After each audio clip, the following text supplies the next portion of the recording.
First tonight at 5, what police are saying about a homicide in Beloit after a man and woman were shot in the city last night. And with the ice and snow, getting around can be more difficult, especially for those with disabilities. We speak with an expert about ways you can help. And we go one-on-one with legislative leaders to talk about their top priorities in the new year. You're watching News 3 Now at 5. And we begin with breaking news that we first brought you last night. Beloit police confirm a man is dead, a woman injured after a shooting. Our Tanisha Shaw spoke to a neighbor who heard the shots fired. All of a sudden, I just heard bang, bang, bang, bang, bang, and it was a whole series of them. I jumped up. I kind of looked out the door, and my son came downstairs. Get out of the door. There's something going on. Richard Wyman and his family ducked for cover after hearing more than a dozen shots fired Thursday night. I would say 15 to 20. Yeah, it was a lot. Beloit police confirmed a man and woman shot. The man died shortly after first responders got to the scene, and the woman is expected to survive. It's a little traumatic. It kind of shakes you up a little bit. Neighbors say that the shooting happened on this block of Oak Street. Now, Beloit police are asking anyone with any information or Ring camera footage to give them a call. Well, that happened, I guess, between 7:30 and 7:45, and they were out here till at least after 4 in the morning. Oh, they were all over checking. People have cameras to see if they caught anything on cameras. I reached out to Beloit police and asked if there are any suspects and if police arrested anyone. Officials say they can't confirm or deny any additional information right now. Reporting in Beloit, Tanisha Shaw, News 3 Now. Kentucky State Police have arrested a Milwaukee man accused of murdering a woman and injuring another. Police say a person broke into a home in Springfield, Kentucky, and killed a 31-year-old woman. A 52-year-old woman was found shot in the face. She was rushed to a hospital. Investigators have identified 23-year-old Roosevelt Davis of Milwaukee as a suspect. He was arrested an hour north of Springfield. Davis allegedly told investigators he drove to Kentucky for the purpose of killing the two women and that he had robbed a bank in Milwaukee to buy 2 guns and camouflage. In a statement to News 3 Now, Milwaukee police said the suspect in a burglary from Christmas Day was arrested in Kentucky but would not name the suspect until charges have been formally filed. They expect those to come in the next couple days. Well, the snow that gave us the white Christmas fading fast, the rain washing much of it away. What's left? Chief Meteorologist Alex Harrington's out on the weather patio with the umbrella. Alex. Yep, I've got the umbrella. I'm just not going to be singing in the rain. I think there's probably a lot of folks that are, why is it raining at the end of December? Shouldn't it be snowing right now? Well, we've got plenty of rain to get through yet tonight. Let's take a look at our first warn weather cam scene here. Looking at the Capitol, a little bit of reduction in visibility. Not only do we have the raindrops on the cam, we also have a little bit of fog out there. We appreciate Upland Hills supporting our sky cams. Let's take a look at the rain here in Madison. It is just drizzle and a couple of raindrops here in southwestern parts of just off the belt line here at the studios, but more persistent rain is just off to the west, and that's going to be moving into Dane County as we plan your evening.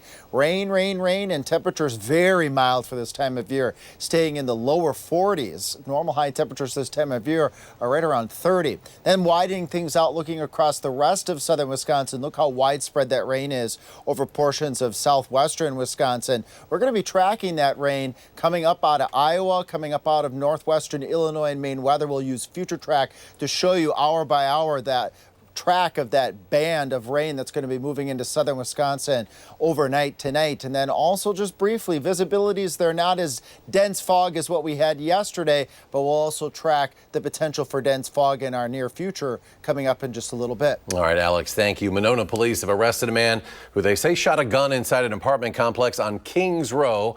Officers arrived just after 1:30 in the afternoon yesterday. It was reported that the 38-year-old man fired 2 rounds within a common staircase. He is a resident of the building there. Photos from the police department show bullet holes inside the building. No injuries were reported. In Madison, local officers and leaders gathered to announce a countywide crackdown on impaired driving this New Year's Eve. Spearheaded by the Dane County Traffic Safety Commission, the initiative involves the State Patrol along with the Dane County Sheriff's Office and 20 area police departments.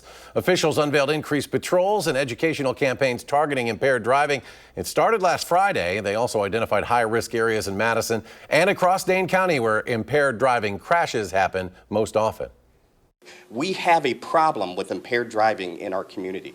We have a problem with dangerous driving in our community. One of the features of focus, embarrassingly, is in the city of Monona along Highway 12. What I'm asking, though, is for the public's voluntary compliance. As was referenced, there are ways to get home safe. There are resources available for you to get home safe. Do not take the risk and drive impaired. Kelly Hallingstad also shared her story about her infant being killed by a drunk driver. She's urging people to make responsible choices. Collectively, officers ask the public to drive sober, not just on New Year's Eve, but year-round to save lives and prevent tragedies. The Dunn County Sheriff's Office up in northwestern Wisconsin is mourning the loss of correctional officer Jeff Reynolds, who served for 17 years. Reynolds was killed early Christmas Eve when a suspected drunk driver ran a stop sign and hit his vehicle on Highway 12. The driver, Michael Sokolowski of Eau Claire, is charged with homicide by intoxicated use of a motor vehicle and is being held on a $75,000 bond. The state patrol is investigating as well. Officer Reynolds is remembered as a valued member of the department. Well, it can be hard to be stuck indoors during the winter months, especially here in Wisconsin where snow and ice can last for months. But for those with disabilities, it can be even tougher to get outside. Camp Wabeek and the Wisconsin Dells provides year-round camps for children and adults with physical limitations. Director Carly Fosco says camp activities feel different during the holiday season. In the wintertime when campers are here, we're inside buildings and, we're still doing those fun programs like camp, but we're not getting to go swimming. We're not going on the ropes course, and they're not able to go outside as much, just like you and I, but, you and I can go and, maybe go skiing or go just do more winter things that are more accessible to us. And it's not just those fun winter weather activities. Everyday tasks like moving down an icy sidewalk or getting around snow piles pose real barriers to those with physical impairments. Fosco says if you have a loved one who uses a wheelchair, a cane, or another mobility device, you can help them out by keeping them in mind when it comes to shoveling and winter upkeep. New research from the University of Wisconsin School of Medicine and Public Health suggests the type of trauma that kids face may matter more than the amount. For instance, trauma like community violence or poverty can impact children differently than conflicts at home like parental arguments. Researchers say it was unexpected to find that some childhood traumas were linked to fewer mental health problems as they aged. Now, researchers say this may be the result of children suppressing emotions as a survival mechanism rather than true resilience. We're not off the idea that exposing people to extreme levels of stress and trauma when they're kids is not going to be helpful. If anything, it's going to cause problems. What we think is happening is that it's causing different types of problems and different changes in those problems across time based on what kind of experiences you're exposed to. Russell adds that more specific research is necessary on the topic. He also adds the findings highlight the need for targeted community resources to address childhood trauma. Wisconsin's among the states seeing a major surge in whooping cough cases, nearing record levels now. More than 1,000 cases have been reported in Wisconsin, while 32,000 have been reported nationwide, 6 times more than last year. Experts say missed vaccinations during the pandemic and reduced masking are partly to blame. Whooping cough, or pertussis, causes severe lingering coughs. It can be deadly for infants. Doctors recommend staying up to date on vaccines, which are critical for protecting the most vulnerable. As lawmakers prepare to return to the Capitol, many of them joined us for one-on-one interviews to talk about their priorities in the new year. Our political reporter Will Keneally joins us. And Will, what did we hear? Well, Eric, these interviews give us the opportunity to press some of these lawmakers on a wide range of topics that we collect over the year, things that matter to viewers like housing issues, remote work for state workers, and marijuana legislation. We also want to get a sense of what those priorities are, though, for lawmakers as well. Now, they say it's largely about unspent funds.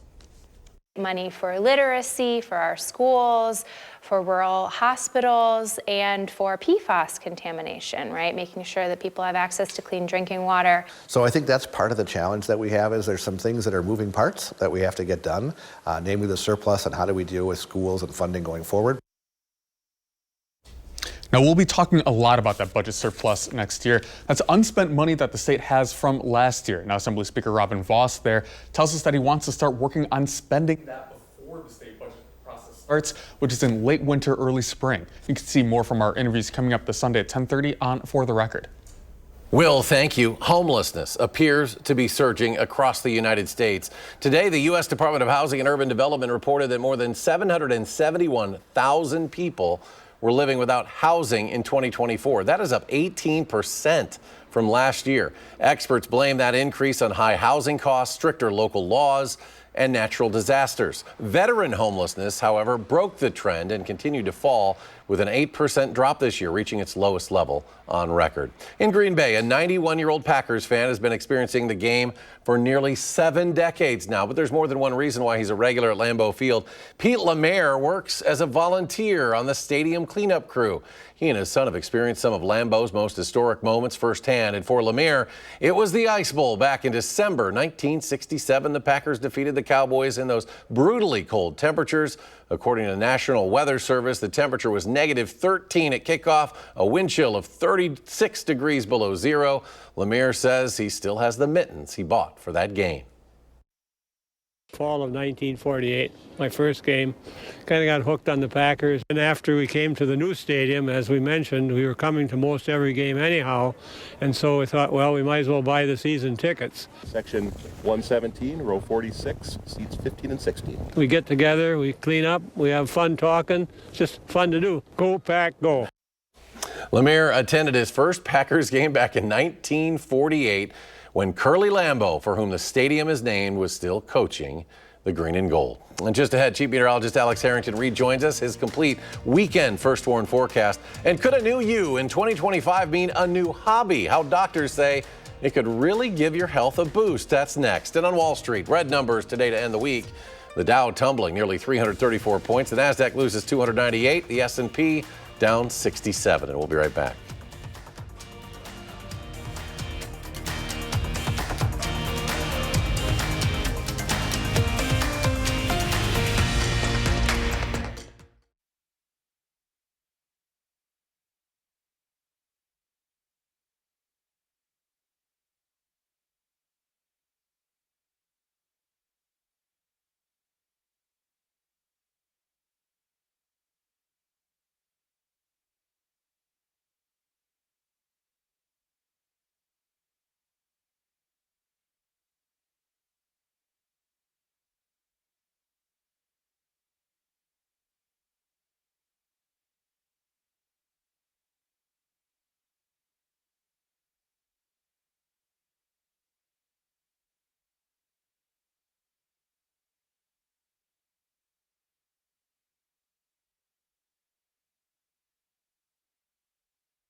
You're watching News 3 Now at 5. As we inch closer to a new year, you may be vowing to be a better version of yourself in 2025. In today's Health Minute, Mandy Gaither explains how a new hobby in the new year can help your health. Its popularity continues climbing. While crafting isn't new, research into the health benefits of this hobby is. There's now some new research showing that simply working on arts and crafts could be good for your mental well-being. Dr. Sanjay Gupta says this movement, which includes crafts like knitting, painting and drawing, and pottery, can actually bring you peace. Crafting can lower the stress hormone cortisol.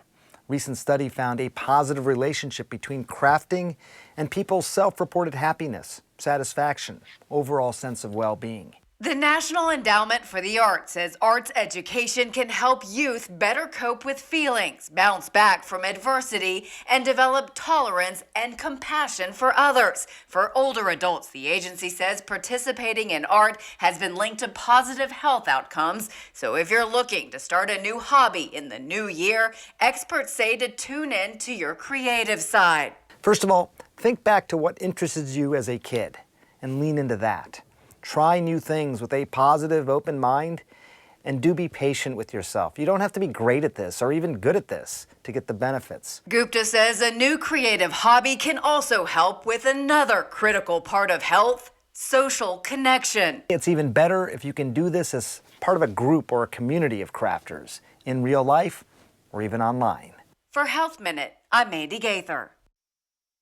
Experts say there are other crafts that can help promote mental well-being as well, including crocheting, designing photo books, and even adult coloring books. Severe weather pounded parts of the West Coast this week. Mountain snowfall, rain, high winds, and cleanup is underway across the Portland, Oregon area after a storm tore through yesterday. High wind alerts were issued. National Weather Service warned of possible downed trees and power outages.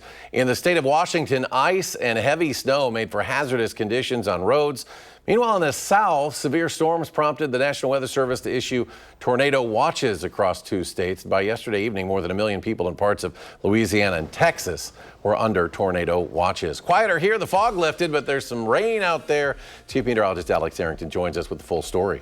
Yeah, Eric, that weather system that plagued the western United States has moved into the center part of the United States. That's what's bringing our rainfall chances. This is the jet stream that we're looking at here, that river of air. We have what's called the atmospheric river, just really a pointed, concentrated area, the jet stream slamming the west coast. And then behind me here, we have what's called a split flow in the jet stream that allows for rising air, and then that allowed for the severe weather that occurred to the south. And again, it's this weather system that's bringing us our rainfall right now, part of the 3 things you need to know. A lot of shower activity tonight, although this weekend will be mild. Just a tiny chance of a shower after we get through tonight. And heads up, much colder air is going to be moving into southern Wisconsin a little bit later as we get into 2025. We can use our first warn weather cam scene here, looking at our capital. Not only do we have raindrops on the lens, but we also have some reduced visibility. So there will be a bit of dense fog across parts of southern Wisconsin tonight. And I'll explain a little bit more why the fog tonight doesn't look like it's going to be as widespread or as dense as it was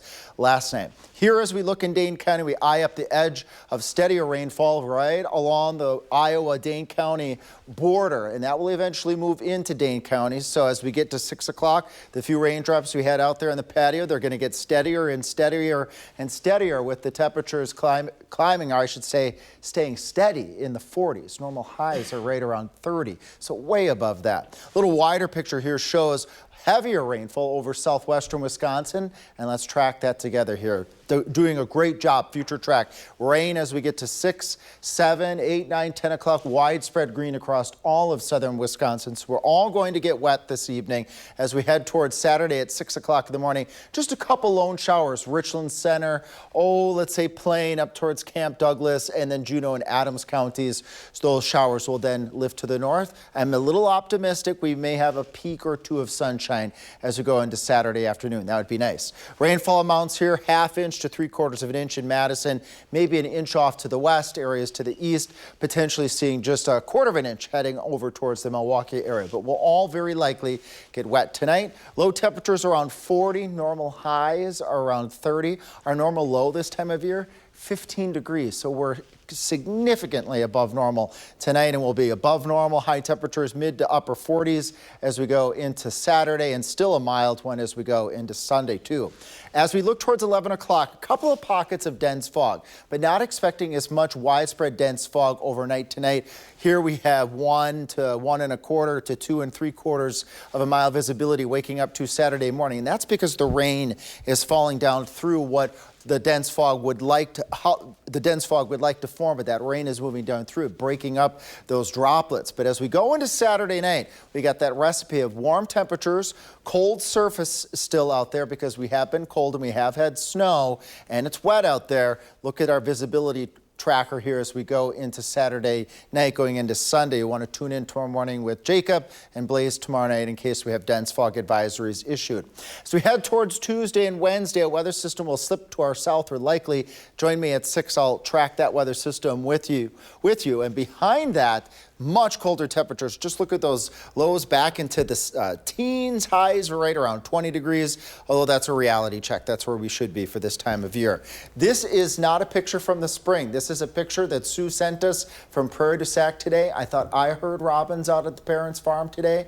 Well, this verifies that in Prairie du Sac. Robins taking a bath today with our rain and melting snow. Traffic real quick here, things are going okay. About 55 miles eastbound, 60 miles per hour eastbound as you head towards the exchange there, heading south to Janesville at 70 miles per hour and northwest towards the Dells at 70 to 75 miles per hour. So rain will be moving in. That may bring the speeds down a little bit, and for sure the windshield wipers going back and forth.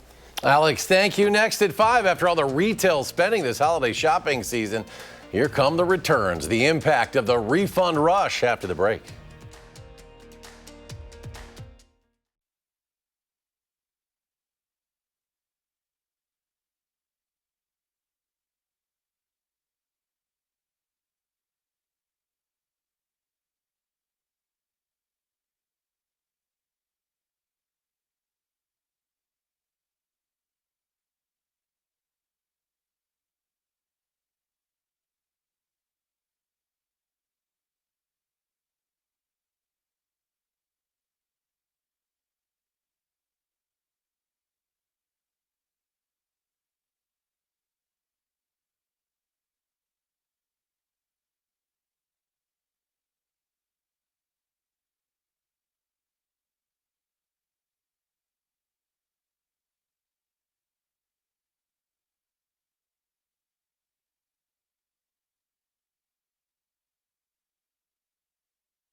You're watching News 3 Now at 5. Retail spending was up in November and December, according to MasterCard, but the National Retail Federation predicts nearly $900 billion in goods are expected to be sent back still this holiday season, and shipping centers are still feeling the crush. Chris Van Cleve got a look behind the scenes.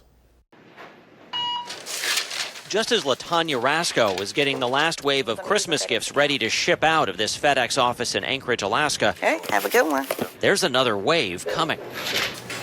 We even work Christmas Day here at the front counter. We taking your returns. You're getting returns starting Christmas Day? Yeah, because we in Alaska. You got to realize we start shipping prior. Yes, we see it early. Call it the return rush. The National Retail Federation expects about 17% of purchases to be returned this year, and that peaks right after Christmas. Last year, e-commerce items were the most likely to be returned, which means the holiday shipping season lasts a lot longer than you might think inside the FedEx shipping hub in Anchorage, sorting up to 80,000 packages a day and running around the clock. So how long is your holiday rush?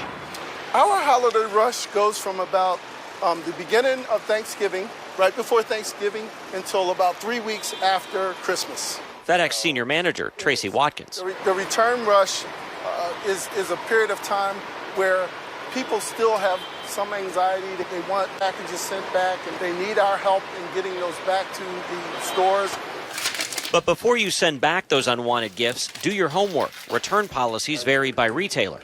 The biggest mistake people make is just forgetting about the returns. They set a box aside and they just never get to it. And that's just money that you're leaving on the table.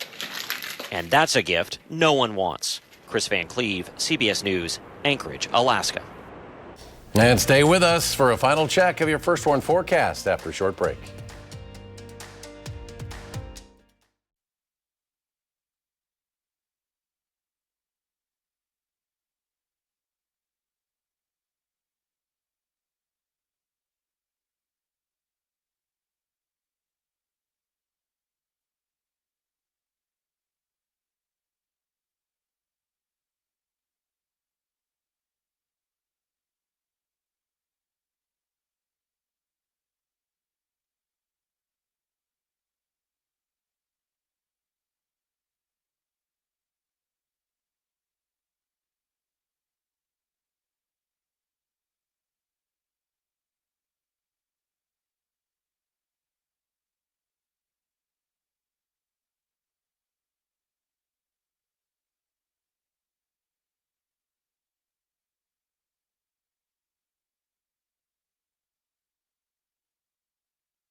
Coming up tonight on the CBS Evening News, the holiday travel rush isn't over yet. Airports packed with travelers and millions are on the road. What you can do to plan ahead, that and more headlines tonight on the CBS Evening News.